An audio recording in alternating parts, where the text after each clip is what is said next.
Garrett Wilson and Jerry Jeudy's ADPs are way up. We'll tell you why next.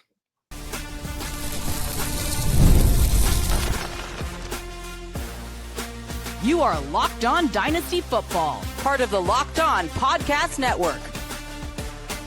Your team every day. Welcome back to the Locked On Dynasty Football Podcast, part of the Locked On Podcast Network, your team every day. We'd like to thank you for making us your first listen of the day. Today's episode is brought to you by FanDuel. Right now, new customers can get $150 in bonus bets when your first $5 bet wins. Welcome back. I am your host, Marcus Mosher. You can follow me on Twitter at Marcus_Mosher. Joining me today, as always, is Michael Fabiano. You can follow him on Twitter at Michael_Fabiano. You can also check out his great work over on SI. And on today's show, we're taking a look at the latest batch of Dynasty ADP, courtesy of Dynasty League Football. And let's look at some of the biggest winners, Fabs. We're going to start at wide receiver with Garrett Wilson. Now, the overall wide receiver ranking hasn't changed too much. He's up to wide receiver 13. He was wide receiver 14 last month. But in terms of his overall ADP, it's moved quite a bit. Why do you think dynasty managers are now all in on Garrett Wilson? Well, you look at what the Jets have done and what they haven't done. They've obviously brought in Justin Fields, who played at Ohio State with Garrett Wilson. So there's a built-in rapport. And then also, who's their number 2 wide receiver? Who's their number 3 wide receiver? They didn't done anything. I mean, it's Alan Lazard. and you look at it right now, the depth chart doesn't look great. Josh Reynolds is projected to be a starter right now for the Jets. And he's still in the Malachi league. Corley, they're talking about maybe he won't even make the roster. He's dealing with some sort of undisclosed injury. He played only 83 offensive snaps last year. And, you got Tyler Johnson and Xavier Gibson. I mean, Arian Smith, there's not much there. And so I think folks are realizing, well, this is what the Jets wide receiver group is kind of going to look like. And that means that Garrett Wilson is going to be an absolute target hog. And it's funny, too, because Marcus, you think about last year and how people were kind of down on Garrett Wilson and how he didn't put up the numbers that we were kind of hoping for. He was the wide receiver 10. Yeah, and when you look at the numbers that he put up without Devontae Adams, which was 14.8 points per game, which was a career high. He averaged 11.2 targets per game. He was at 16 points per game in that span. And then when you look at the total average for the season, it was still his best. And then when Adams came in, well, of course, I mean, things were going to drop somewhat because Aaron Rodgers has a great relationship and rapport with Devontae Adams. The targets went down to 8 per game and the points per game went down to 14. So he went from 16.5, which was basically Drake London, which is what Drake London did, was around 16.5, down to 14.1. But Devontae Adams is in Los Angeles right now.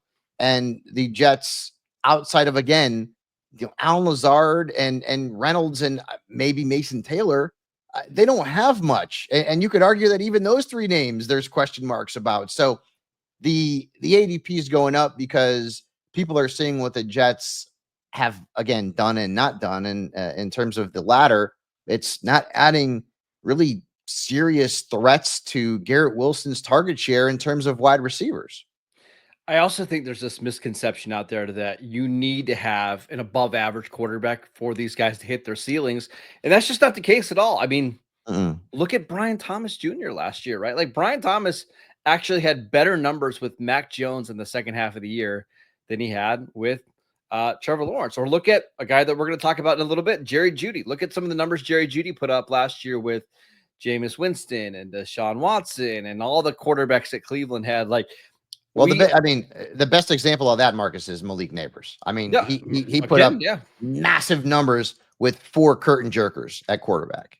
I thought you were going to say Josh Gordon back in 2013. That's another example of like. Was that the Derek? Was that no? Derek Anderson was with Braylon. Yeah, it was Derek Anderson. That was the Edwards. Derek That's Anderson year. Yeah, you're right. Yeah. I listen. I don't think Justin Fields is a great quarterback or any stretch. However, he does have a pretty good track record of when he's the quarterback, getting the ball to the number 1 receiver. He made DJ Moore incredibly efficient and effective in Chicago. And even last year, like in the limited sample size that we had with George Pickens, George Pickens put up some pretty decent numbers with Justin Fields at quarterback. And you're right about the depth chart. Like, there's just nobody there. There's nobody that wide receiver or tight end that's going to steal targets. I was reading a report, I think on Friday, that said Breece Hall could catch 50 passes. I mean, maybe, but what that tells me that Garrett Wilson is just going to get every target beyond the line of scrimmage. There's not many guys that you can get outside of the top 10 in Dynasty right now.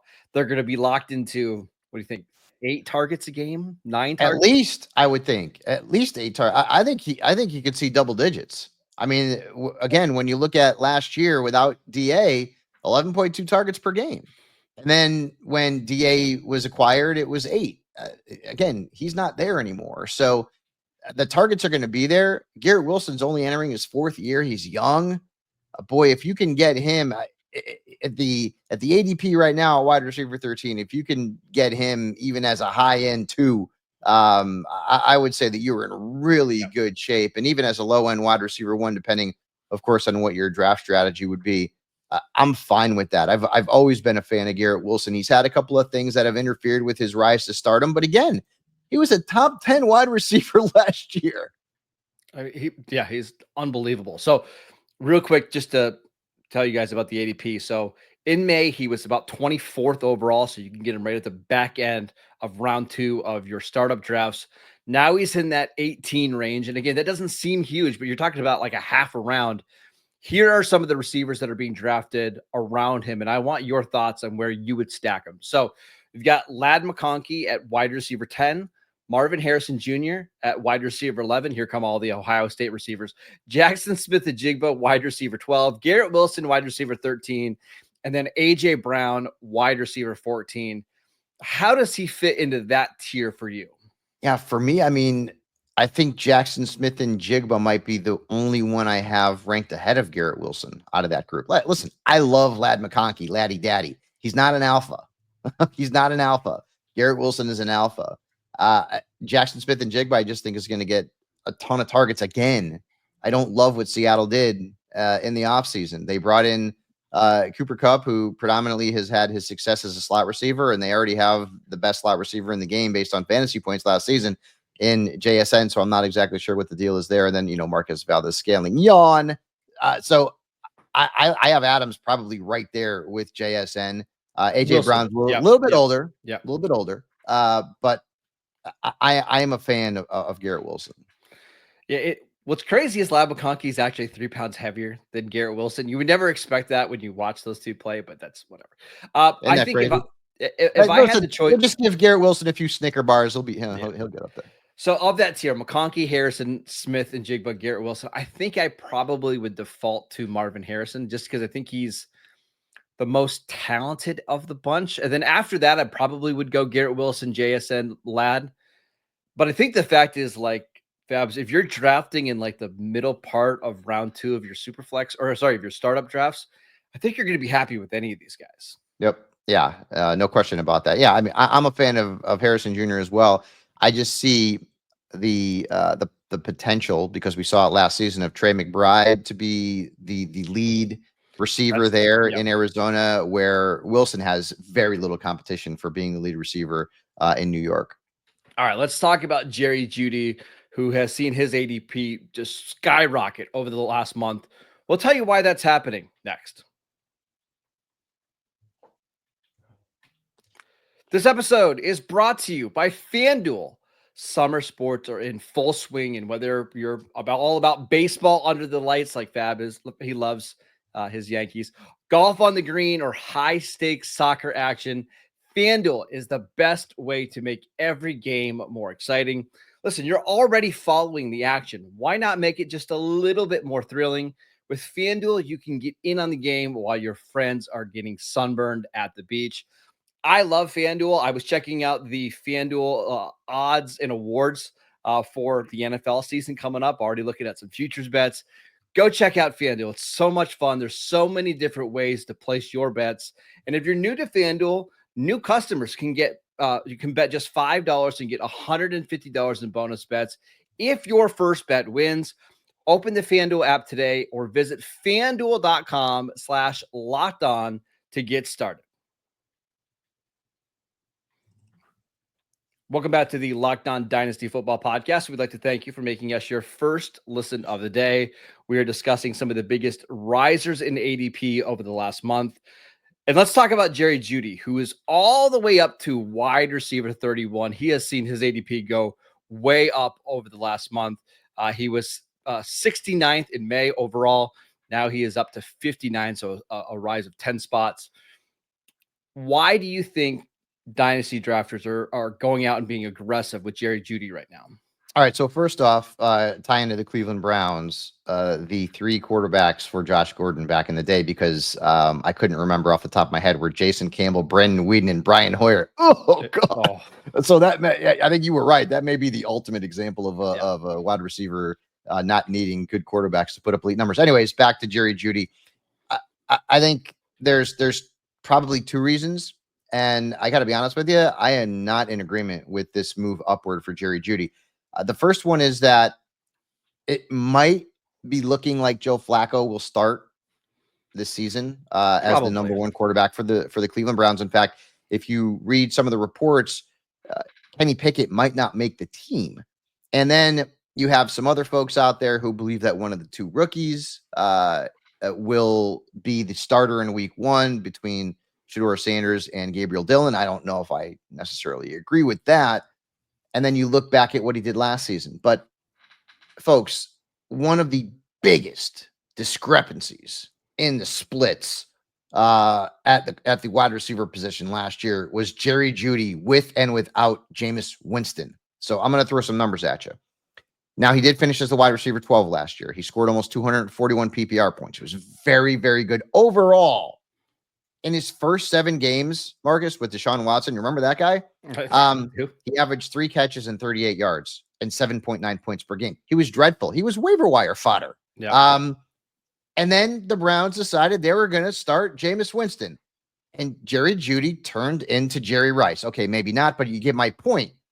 Winston's 7 starts last year resulted in Jerry Jeudy averaging 7 catches, 112 yards, and 21 points per game.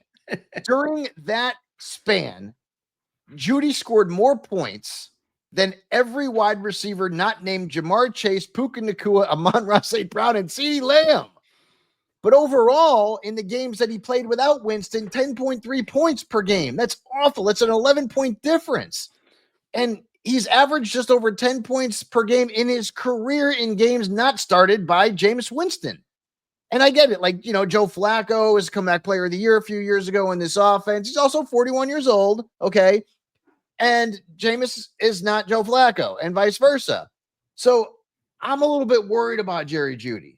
Age-wise, he's okay. For Dynasty, he's not an older type of player.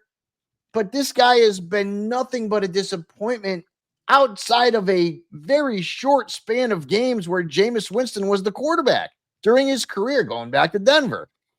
And so, wide receiver 31, okay. So he's being picked as a wide receiver 3, depending on how many teams are in your league. I'm a little bit worried about Jerry Jeudy. Let's put it that way, because if Flacco was a starter, does that mean we're getting 17 games from Joe Flacco? Probably not. Do they go to the Wonder Rookies at some point? Probably. And then you get into a situation where you don't know what these rookies are going to be like. Are they going to look at more for David Njoku out of in the short and intermediate passing game? Are they going to look more to dump the ball out to the backs? Quinshawn Judkins, Jerome Ford.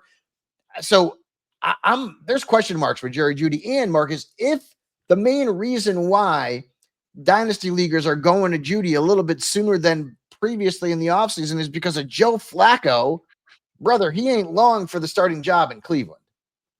He's not, but I wonder if it's the combination of like Flacco and Shedeur, because I don't know how Shedeur is going to be in the NFL, but I think what we anticipate from Shedeur is somebody who's going to be a pocket passing quarterback that's going to be accurate. Like that's kind of his calling card.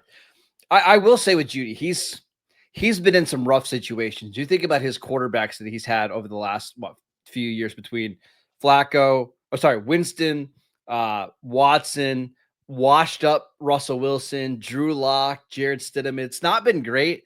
And obviously Cleveland situation's not great either. So that's not going to help. but maybe it's just he's finally found the right team for him and the right play caller. I don't know. I think part of me just wants to say that Deshaun Watson is one of the worst quarterbacks we've seen over the last couple of years. And if he has competent quarterback play, maybe Jerry Jeudy's can have a decent season. Obviously, I don't think anybody's anticipating him averaging 112 yards per game or anything like that. But could he be around 70 yards per game? I think Fabs, one of the things I'm looking at in this passing offense is David Njoku, and then it's Cedric Tillman, who I like quite a bit, but there's not a lot of I do other too. weapons in this passing game. Maybe he's like your discount Garrett Wilson, where he's just going to get so many targets, and even if he's inefficient, it doesn't matter because he's seeing so much volume. Yes, I love Tillman. I was big time promoting him last year when he was thrust into a bigger role, and he was very good. And then he ended up getting hurt, and we didn't see much from him from the rest of the year. But I think I'd rather have Tillman where he's going, which is way late, than taking a shot on Jerry Jeudy. They did also sign Deontay Johnson, but who cares? I mean, isn't that too? I mean, that's just a weird case study. Remember how good he was in Carolina? Yeah. Oh my God. And then he couldn't latch onto a team that wanted to keep him. I'm not sure where what happened there. And I don't think he's going to take a lot of targets away, but it's just another player that could contribute to that target pie. I just don't even know he's going to make the roster. I mean, he's been on how many different teams at this point?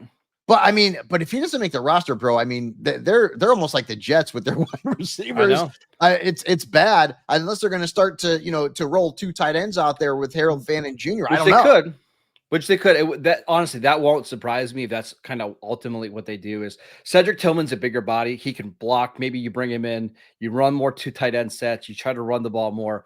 I think that's what Kevin Stefanski wants to do anyways. When this offense worked at its best, they were running the ball 40 times a game with Nick Chubb and Kareem Hunt. So I fully expect that. But somebody's going to get 130, 140 targets in this passing game. Judy's the most talented player. I mean, this was a guy at Alabama that was absolutely productive. He had a huge final season. He was a first-round pick. He's only 26, and I think that's what's crazy about it. But let me tell you some of the players that he's being drafted around, and you tell me how you value him. So our guy, George Pickens, wide receiver 32. Would you rather have Jeudy or Pickens? Man, see, that one's tough because Pickens might be with the Cowboys for a year, and that's it. And then you don't know where he's going after that. Whereas Jeudy, I mean, a little bit more solidified there in Cleveland, and you kind of know what the quarterback situation is going to be going forward if it's going to be one of those two rookies. So Pickens is also going to be a wide receiver 2 this year. I mean, at the very best, right? Right. So I'm probably going to go Jeudy there. Okay. All right. So let's go a couple other names. Tyreek Hill, wide receiver 33. I'd probably rather have Tyreek Hill and hope that I get a couple of more good seasons out of him. I'm with you there. Mike Evans. Same as Tyreek Hill. I'd rather have Mike Evans and hope that I get. He hasn't shown any signs of slowing down. The guy's had 1,000. He's going to the Hall of Fame, dude. He's had 1,000 yards every single year. He's won a Super Bowl. And I mean, he's great every year. So I'm not going to say, well, he's an old man. Oh, well, I'm not seeing any signs of that. I think I would rather have Tyreek than Mike Evans. And I think I would rather have Jeudy than Evans just because they did draft Emeka Egbuka. They did give Chris Godwin a lot of money. Jalen McMillan's not a bad player. And I know they throw the ball all over the field, but I just wonder what's the ceiling here for Mike Evans? He's probably going to get 1,000 yards, but if it's 1,000 yards in 17 games, it's not all that valuable from a dynasty perspective, right? You want the guys that actually give you the spike weeks that can help you kind of win games. I just don't know if Evans has those anymore. I just the concern with me is that the floor for Jerry Jeudy could just completely collapse because the numbers don't lie. His best stretch was with Jameis Winston. And without Jameis Winston in his career, he's had a lot of ho-hum quarterbacks. And we don't know that he's not going to have a ho-hum quarterback this year. We don't know what Joe Flacco is going to be. We don't know what Shedeur Sanders or Dylan Gabriel is going to be in the NFL. So for me, that's one of those situations where typically I'm going to go with the younger guy, but not here. I'd rather have Mike Evans. All right, let's talk about two young receivers who have seen a big increase in their ADP. We'll talk about Marvin Mims and Ricky Pearsall next.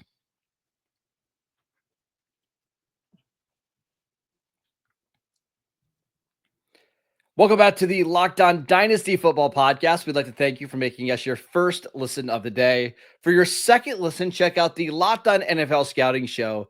As training camps get closer and moves are being made, host Kyle Krabs and Joe Marino will make you the most informed NFL fan this offseason. Find Locked On NFL Scouting on YouTube or wherever you listen to your podcast. All right, Fabs, let's talk about two younger receivers. And I want to start with Marvin Mims because he has seen a huge increase in his dynasty value.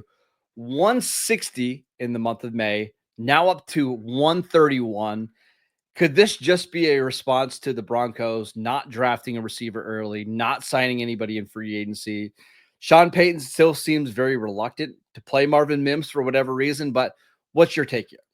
At wide receiver beyond Courtland Sutton, they just kind of have a lot of, I don't know if I want to say meh, but nobody that just pops off the page. Nobody that's established at all. Right, exactly. And so Mims, last season in his first 10 games, he averaged 2 targets and 2 points a game. That was it. And then over the final 7 games, he all of a sudden he averaged 15.5 points per game, and he only averaged 4.7 targets in those games. But 3 of those games, he had more than 20 yards per catch. So he's like the home run type of guy. If Bo Nix can hit him on a little slant, boom, he takes it to the house or gains a big chunk yardage play. Like that's great. That's what you're looking for. I kind of see the increase. He's still probably a wide receiver 5 type. Yeah. The good thing is that he's also really versatile. So last year, from weeks 11 to 18, which is when he started to produce at a really high level to the point where you could start him every week, he lined up in the perimeter about 41% of the time. He was in the slot like 39% of the time. He lined up in the backfield 20% of the time. So they move him around, which is good. They're trying to get him opportunities to hit the big home run play. The problem with him, I think, is going to be inconsistency. They drafted Pat Bryant. I mentioned Sutton. They've got Devon Villay, Troy Franklin. I think Evan Ingram's the number 2 target in this offense. Probably. And I don't think it's close. And I think he could be close to Courtland Sutton. I love Evan Ingram. Love him in this offense. And you and I have talked about some of the guys, like Kobe Fleener and Jared Cook, who were really good in Sean Payton's offense in New Orleans. And we don't talk about Jimmy Graham because we know how, he was an elite player. So is Mims 3rd in the target share department? Maybe, I think, but that's as high as he'll get. So I think you have to put a little bit of a ceiling on what he's capable of doing. Yeah, he's somebody that you want to just stash at the back end of your roster. Wide receiver 61 in dynasty leagues. But if you're going to make the case for a breakout, I'm going to make it for you. He's 23. Mm-hmm. He started to play more snaps in the second half of the year. He was not getting to double-digit snaps in the first half of the year.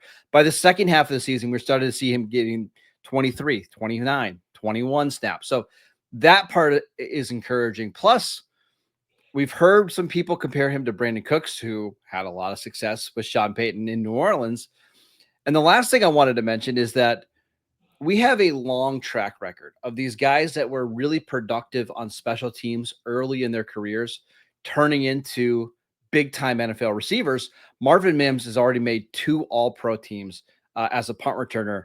Fabs, let's go through the list. You remember when Antonio Brown kind of got his start on special teams? Tyreek Hill started on special teams. Julian Edelman, Wes Welker. We can go on and on. Even our guy Des Bryant was a kick returner and a punt returner for the Cowboys to start his career, right? Like, it seems like these guys that start their career in special teams and perform so well that they eventually get more shots on offense. When you're just that dynamic with the football in your hands, you've got to figure out a way to get him more touches on offense. And Sean Payton had said that last year, that they wanted to get Mims more involved than he did. And he was very productive, but 15.5 points per game, I don't think is sustainable. I do like him where he's being picked. Because like I said, he's a wide receiver 5 and he's young.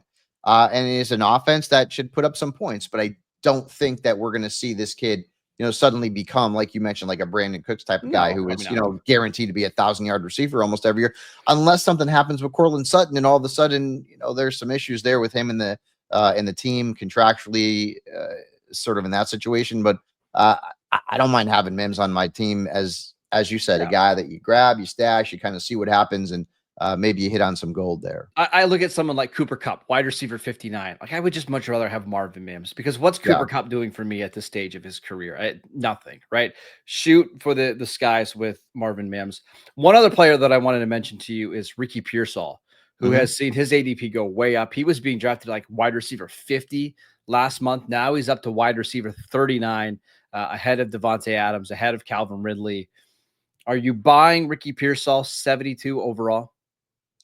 I definitely am a fan. The only concern for me is I'm worried about durability with him. He was not healthy in mini camps, although Kyle Shanahan did come out and say that, the hamstring was healthy enough that he could have participated, but they wanted to sort of exercise some caution with him. He's definitely a sleeper. There's no doubt about that. No Debo. Brandon Ayuk is coming off an ACL. It sounds like they hate Brandon Ayuk, but just by the way, like it just seems like there's a lot of animosity. Let me try that again. There's a lot of hard feelings between Brandon Ayuk and Kyle Shanahan in the front office, right? So I don't know. It seems like for whatever reason they've really soured on Brandon Ayuk, and maybe that means more snaps for Ricky Pearsall. And I wonder, is he a lock to be on the team? Do they trade him? I don't know. Weird things happen, but Pearsall is also a pretty versatile guy. 65% of his routes came on the perimeter last year, 35% in the slot. And then at the end of the year, you remember those 2 games? He had 2 big games. He had 28 points in one game. He had 19 in another one. 18 targets combined in those games, 14 catches for 210 yards and 2 touchdowns. So that was kind of like one of those things where the dynasty managers like, ooh, man, we're starting to froth at the mouth. Look at the upside, the potential this kid has. And we all know, Kyle Shanahan's offense is going to put up some points. And clearly there was a rapport that was gained there between Brock Purdy and Ricky Pearsall. He's definitely one of my favorite sleeper types. Again, the only thing I'm worried about is durability. If he can stay healthy for 14 plus games, I think Ricky Pearsall is going to make an impact this season. And that's been the knock on Pearsall throughout his career, not only in the NFL, but also college. Like, can he stay on the field? But Fabs, when you're talking about like wide receiver 40, I just don't care that much, because now you're talking about somebody who's like a wide receiver 4 on your team. When he's healthy, you start him, and when he's not, you put him on your bench, and it's not that big of a deal. So I think this is a spot where I think even with the increase in ADP, I'm willing to buy it. And this is also a good opportunity for him to prove that he can be a big part of this offense, because as you said, the Niners don't seem to be in love with Brandon Ayuk. There seems to be some animosity between the two sides. Listen, it's early on Monday morning. You can't blame me too much. Listen, I will butcher more than a few words, and I have in the past too. There was one on NFL Network. I could not say his name right ever. And then I finally got it. Do you remember Shea Ejiritutu? I do. I butchered the hell out of that name, and then I finally got it down. And then, Albert Oboweku. See, I can't even remember how to say that guy's last name. Alberto, exactly. So some of these names are a little bit tough. Some of the words, it is Monday anyways, but it is. But if you think about it, if they don't dig Ayuk and they decide, we want to try to move on from him, their wide receiver depth chart is not super deep. Let's just put it that way. Pearsall could really infuse himself into this offense as a prominent member. All right, that is it for today's show. We'd like to thank you for making Locked On Dynasty Football your first listen every single day. On tomorrow's show, we're going to take a look at some of the biggest ADP fallers in Dynasty leagues, so make sure you guys tune in for that. Make sure you follow the show on YouTube. Download the podcast wherever you get your podcasts. We are free and available on all platforms. Follow Fabs on Twitter at Michael_Fabiano. I'm at Marcus_Mosher, and we'll see you right back here tomorrow.